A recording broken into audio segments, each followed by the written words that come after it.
Hi friends, आप लोग कैसे हैं। हमें उम्मीद है आप लोग अच्छे होंगे। तो मैं आज कक्षा 7th का अध्याय 6 का एनसीईआरटी का नोट्स लेकर के आया हूं आप लोगों के बीच।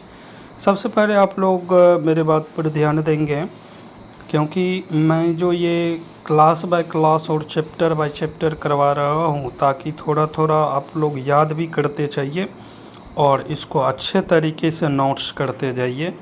यकीन है कि एनसीईआरटी बुक से जो है हर एक प्रकार के एग्ज़ाम में जो है क्वेश्चंस पूछे जाते हैं, और आप कहीं भी किसी भी टीचर से भी अगर राय मशवरा लेंगे तो वो भी आपको यही बताएंगे कि सबसे पहले एनसीईआरटी बुक पढ़ ले।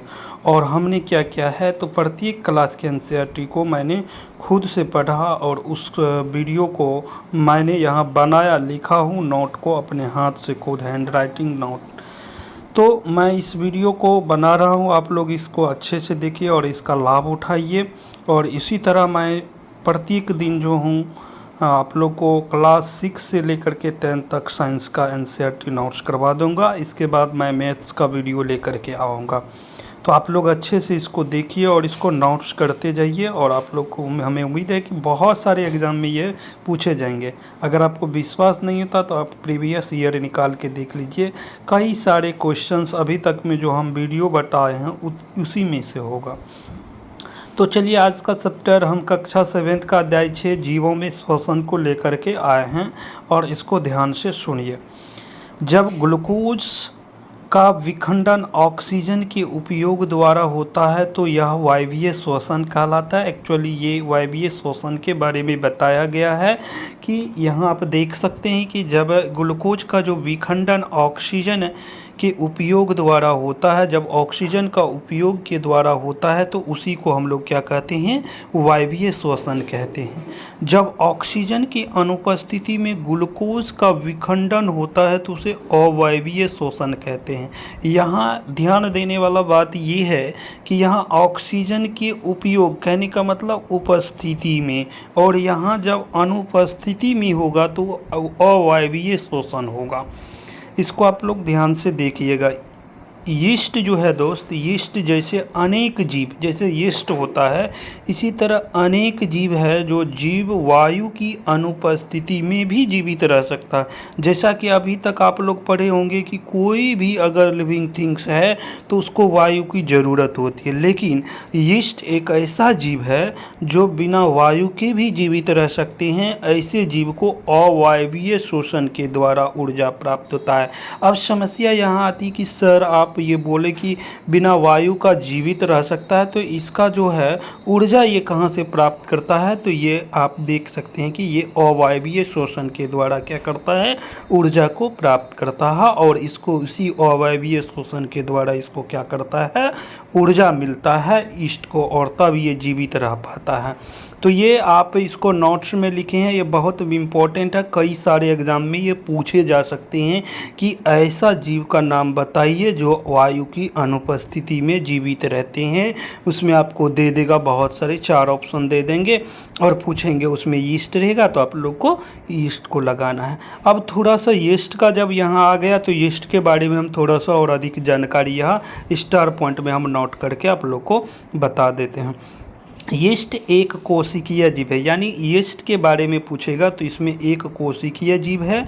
यह अवायवीय रूप से श्वसन करते हैं और इस प्रक्रिया के समय अल्कोहल का निर्माण करता है। आप लोग जानते होंगे शराब जो बनता है उसमें भी अल्कोहल का प्रयोग किया जाता है। तो आगे इसी में देखिएगा लिखा हुआ है कि इसका ईस्ट का जो उपयोग है वो शराब बनाने में भी किया जाता है, यानी कि ये ईस्ट अल्कोहल को निर्माण करता है और शराब में भी इस ईस्ट का प्रयोग क्या होता है, किया जाता है। यहाँ देखिए ये इसका प्रयोग शराब और बियर बनाने के लिए भी प्रयोग किया जाता है।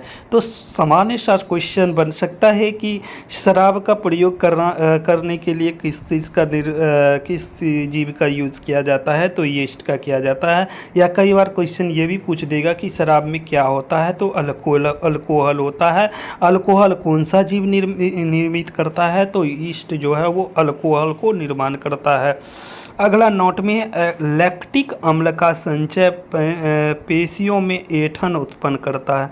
जब आपके शरीर में लैक्टिक अम्ल का संचयन हो जाता है, कमी हो जाता है, तो आपकी मांसपेशियों में ऐंठन होगा, यानी दर्द जैसा एहसास होगा। जब ये चीज़ आप लोग के मांसपेशी में हो जाएगा तब ये इस प्रकार का घटना आपको देखने को मिलेगा। तो इसको आप लोग ध्यान से देखते रहिए और इसको अच्छे तरीके से देखिए ताकि आप लोग को कहीं दिक्कत ना हो, और ध्यान से इसको नोट्स भी करते चलिए। और हम यहाँ बता रहे हैं वैक्स व्यक्ति विश्राम की अवस्था में 1 मिनट में, यहाँ ध्यान दीजिएगा, 1 मिनट में औसतन 15 से 18 बार सांस अंदर लेता है और बाहर निकलता है।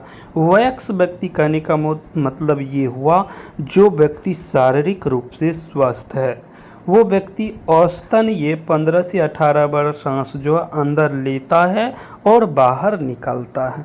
जैसा कि आप लोग जान रहे हैं कि जब हम लोग सांस लेते हैं तो हम लोग इन्वायरमेंट से क्या करते हैं, ऑक्सीजन को अंदर लेते हैं और कार्बन डाइऑक्साइड को बाहर निकालते हैं।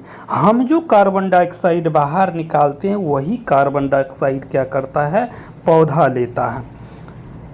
और पौधा क्या करता है, कार्बन डाइऑक्साइड लेता है और वो जो है ऑक्सीजन जो छोड़ता है तो वो हम लोग लेते हैं, और ये बैलेंस बना रहता। अगर जिस दिन ये बैलेंस ख़त्म होगा उस दिन मानव जीवन जो है वो संभव नहीं है। जैसा कि आप लोग जानते होंगे कि ऑक्सीजन जो है ये मानव के लिए क्या होता है, अगर ऑक्सीजन की ज़्यादा मात्रा हो जाए तो मानव को जीवित रहना असंभव है। फेफड़े वक्ष गुहा में स्थित होता है। अब यहाँ पर कई बार क्वेश्चन पूछ सकता, फेफड़े डैश में स्थित होते हैं तो कहाँ होते हैं, वक्ष गुहा में। वक्ष गुहा पार्श्व में पसलियों से घिरी रहती है। वक्ष गुहा जो है वो पार्श्व में किस चीज़ से घिरा रहता है, पसलियों से घिरा रहता है। डायफ्राम वक्ष गुहा के आधार प्रदान करती है। डायफ्राम जो होता है वह वक्ष गुहा को आधार प्रदान करती है। अंतः श्वसित और उच्च श्वसित वायु में ऑक्सीजन और कार्बन डाइऑक्साइड का प्रतिशत। अब देखो, अंतः श्वसित वायु जो होता है फेफड़ा में, उसमें ऑक्सीजन का 21% होता है और कार्बन डाइऑक्साइड जो होता है वो 0.04% होता है। उच्च अवशित वायु जो होता है उसमें ऑक्सीजन 16.4% होता है और कार्बन डाइऑक्साइड 4.4% होता है। तो इसको आप लोग ध्यान से पढ़िए और इसको नोट्स करते जाइए। यकीन है कि आप लोग को बहुत अच्छा ये वीडियो लगेगा और अगला सेशन मैं अगले रोज़ लेकर के आऊँगा। इसी तरह मैं आप लोगों को छोटे छोटे वीडियो में मैं क्लास 7th का कुछ ही दिनों में ख़त्म हो जाएगा ये नोट्स। उसके बाद मैं 8th का लेकर के आऊँगा, उसके बाद मैं 9th का लेकर के आऊँगा। लेकिन उससे पहले मेरा एक आग्रह है आप लोग से कि इस वीडियो को लाइक और सब्सक्राइब ज़रूर करें ताकि मेरे पास भी ऊर्जा बढ़े और मैं इसी तरह आप लोगों के लिए मेहनत करते रहूं। Thank you.